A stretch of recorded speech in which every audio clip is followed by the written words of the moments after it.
자, 첫 번째 썰 한번 가보도록 하겠습니다. 좀 재미난 주제를 가지고 이야기해보도록 할게요. 제목이, 여러분, 우리나라 평균 소득이 많다고 생각하십니까? 라는 제목입니다. 여러분들은 직장 다니면서 얼마나 버는지 모르겠지만,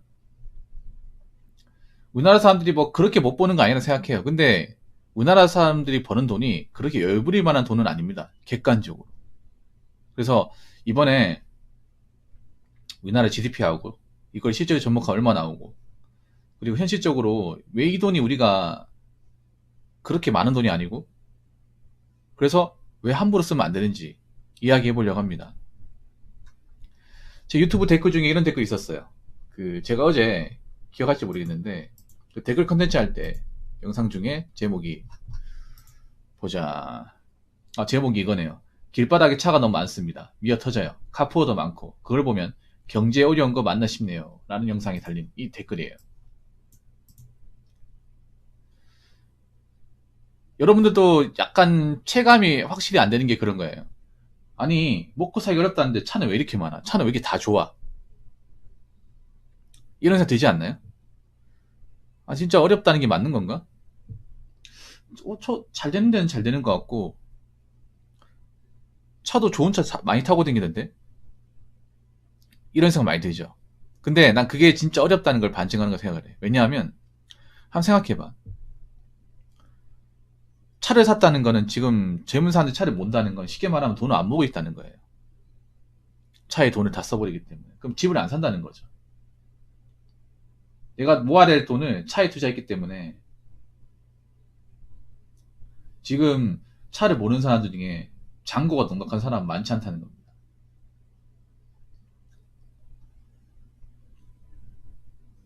그래서 뭐 아직 확실하게 체감이 안 될 수 있는데, 이게 겉으로만 보이는 거 가지고 체감하면 안 돼요. 지금 젊은 사람들 중에 순자산 없는 사람들이 많아요. 순자산이라는 것들은 부채 같은 걸 뺀, 뭐 예금, 적금, 펀드 같은 거 현금화 시킬 수 있는 것들, 그런 자산, 필요할 때 쓸 수 있는 자산, 그런 자산이 별로 없어요. 왜 없겠습니까? 사치 보면 돈을 썼기 때문에. 그래서 경제가 어려워지면 그 순자산이 없는 사람들이 지금은 차를 몰고 있지만 나중에는 차를 팔거나 아마 좀 기름값 내기도 버거울 거예요. 물론 여기에 따라서 사람마다 의견이 좀 다를 텐데, 자, 어떤 분이 댓글 달았는데 한번 읽어보도록 할게요. 대한민국 평균 소득이 3만 불인데 차 있을 사람들이 있겠지. 이 사람아, 현실을 체감 온도로만 느끼는 게 아니잖아. 뭐 이분 말이 뭐 나쁜 말은 아닌데, 평균 소득이 3만 불이라고 했는데요. 제가 찾아봤습니다. 우리나라 평균 소득이 3만 불인가?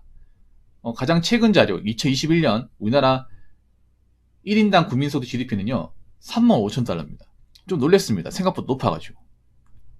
생각보다 국민소득이 낮지 않아서 놀랐습니다. 한 3만 한 1,000, 2천 정도 생각을 했는데, 가장 최근 자료를 보니까 정확하게 말씀드리면 3만 4,997인가 그래요. 그러니까 반올림해서 한 3만 5천.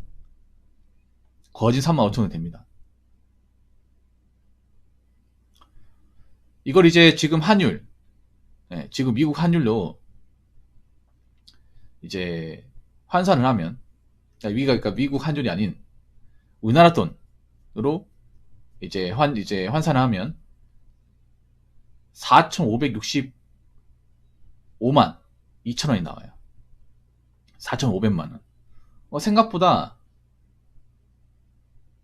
높아요. 근데 이게 여러분 그거 아십니까? 평균의 함정이라는 게 있어. 이거 보고 우리나라 먹고 살만하네, 돈 많이 버네, 이렇게 생각하는 사람도 있을 겁니다. 근데 여기서 중요한 게, 우리는 평균을 보면 되는 게 아니라 중간 라인, 중간 범죄에 속하는 분들이 얼마나 돈을 버는지 알아야 돼요. 그러면 지금 우리나라의 중위소득,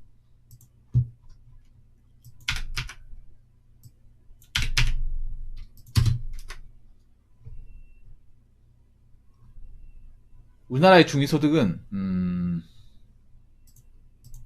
생각보다 그렇게 높지 않습니다. 생각보다 그렇게 높지 않아요. 이거는 우리나라 돈으로 나와 있는 건데, 여기 나와 있는 그대로 제가 골자를 읽어드리면,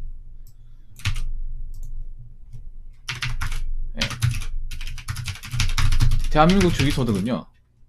중위 1인당 중위소득은 3,097만원이에요. 좀 차이가 좀 있죠. 4,500만원하고 3,097. 왜냐하면 저기에서 말하는 1인당 국민소득의 평균은요.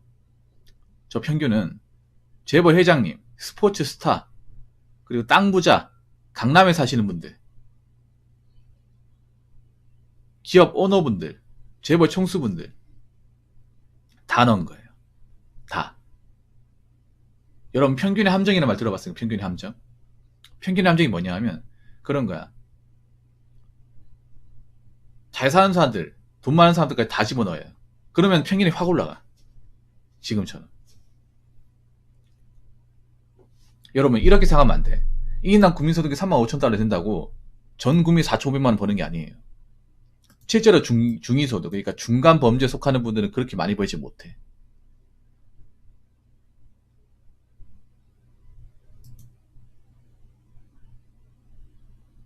생각보다 여러분 내가 그런 얘기 했잖아요. 대한민국에서 남자분들도 300 이상 버는 사람도 많지 않고 여자들은 대부분 200에서 250 사이라고.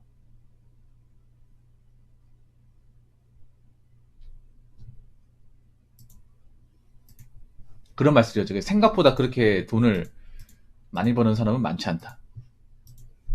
그리고 여기서 하나 더 얘기하자면, 자,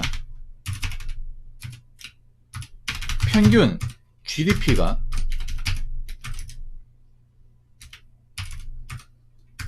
올라간 만큼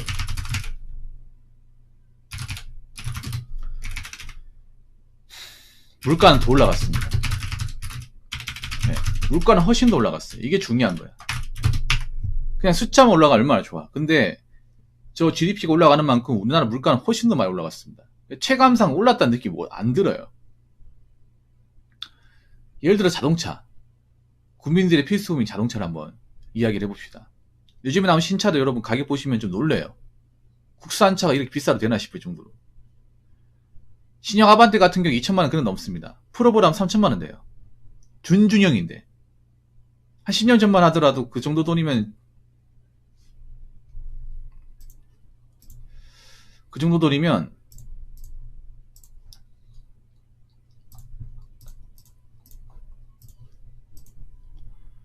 중형 상위 옵션 뽑을 수 있습니다.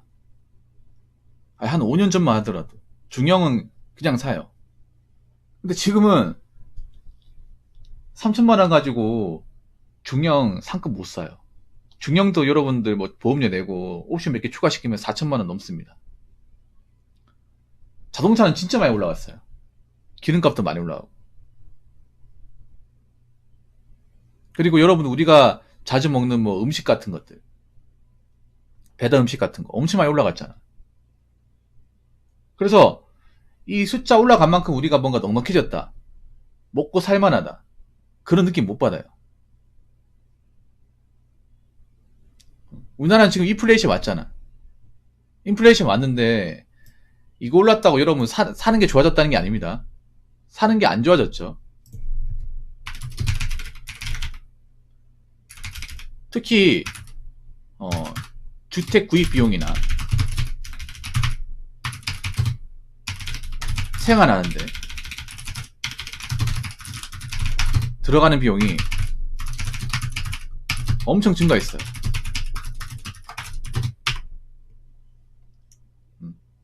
아니 생각해봐. 여기서 우리가 그 GDP 보시면, 이 통계 수치를 보시면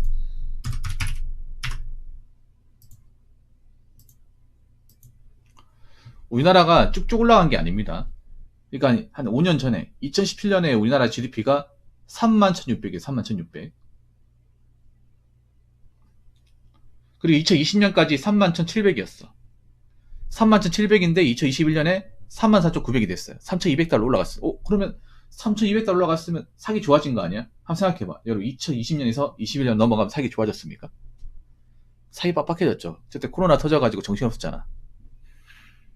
거기다가 각종 물가 쭉쭉 오르고 배달비도 쭉쭉 오르고 집값은 말할 것도 없고, 특히 2020년에서 2021년 이때는 아시잖아요. 부동산 버블이 무서운 줄 오르고 올라가는 시즌이야. 그러니까 이게 이 소득이라는 것도 분명히 부동산 소득이 들어갔을 거예요. 그래서 이게 거품이 있습니다. 사실 알고 보면 이것도 엄밀히 따지면. 부동산 시세 차익으로 인한 거품이 분명히 있어. 이게 3만 5천. 이거 고지고대로 보면 안 돼. 왜냐하면 이 시기 한번 생각해 보세요. 2020년부터 2021년까지 어땠습니까? 집값이 미친 줄 모르고 쭉쭉 올라갔잖아. 여글비터가 세상 무서운 줄 모르고 깝치던 시기 아닙니까? 그러다가 2022년부터 뽀록 나면서 내려가잖아요.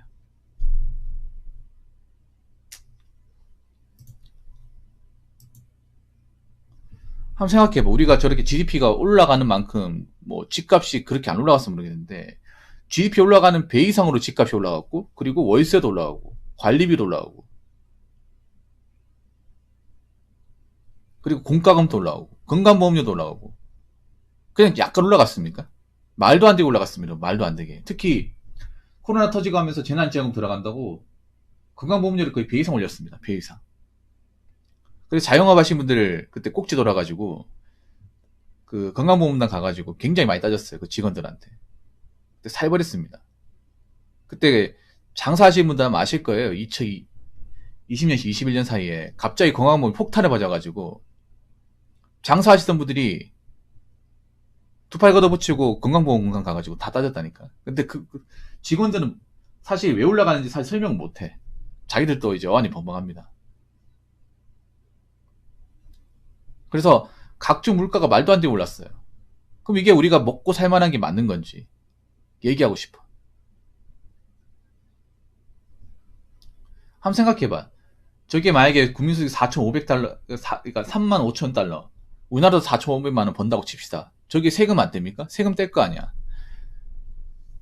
세금 떼면 세후 300에서 310만원 나옵니다. 진짜 많은 것 같지만. 그러니까 예를 들어서 연봉 4,500만 받는다 치면 12달 나온다고 치면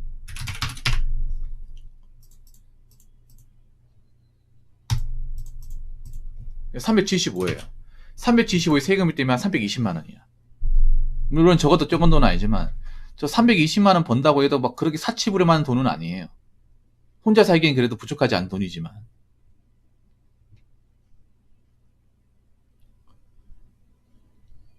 세후 한 320, 30 번다고 해서 지금 대한민국의 어떤 나라에서 여유 부리고 살 수 있는 돈은 아닙니다. 특히 수도권에 산다고 가정했을 경우에. 그리고 저만한 돈을 못 버는 사람이 더 많아요. 저만큼 못 버는 사람이 더 많아. 그래서 여러분 있잖아, 뭐 35,000 번다고 해서 막 우리나라가 정말 살기 좋아도 이게 아니야. 그럼 미국은 어떨까? 미국은 살기 더 어려운데 우리나라보다 GDP가 더 높아요. 이거 어떻게 설명할 거야? 일본도 봐봐. 일본도 우리나라보다 GDP 더 높잖아요. 근데 그 사람들 사는 거 보면 굉장히 팍팍하지 않습니까? 훨씬 더 팍팍하잖아. 왜 그럴까? 그러니까 GDP 수치가 뭐 삶의 질이나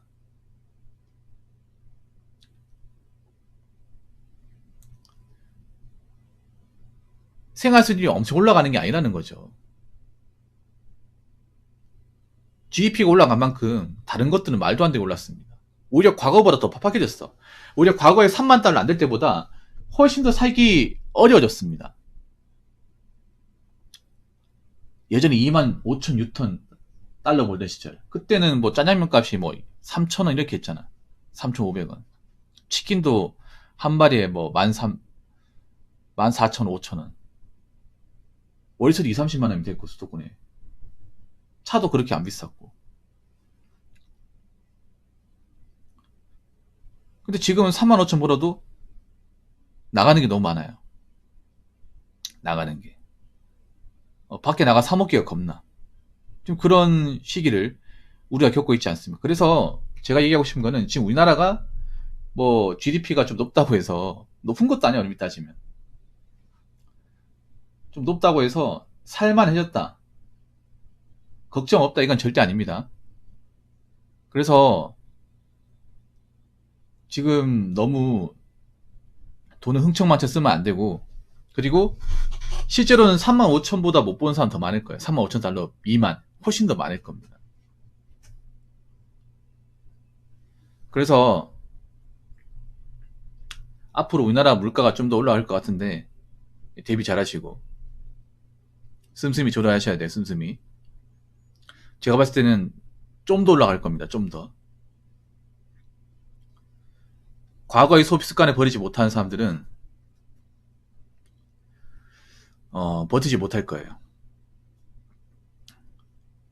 그래서 소비 습관이 좀 버리셔야 돼. 내가 과거에 뭐 배달 음식 자주 먹고 차 자주 몰고 했던 분들도 줄이셔야 됩니다. 차가 당장 필요 없는 사람은 파셔야 돼. 아니면 적게 mon다거나. 그렇게 좀 씀씀이를 줄여 나가셔야 앞으로 이제 물가가 좀 더 오더라도 대비를 할 수 있습니다. 자, 이상으로 첫 번째 썰 마치도록 하겠습니다.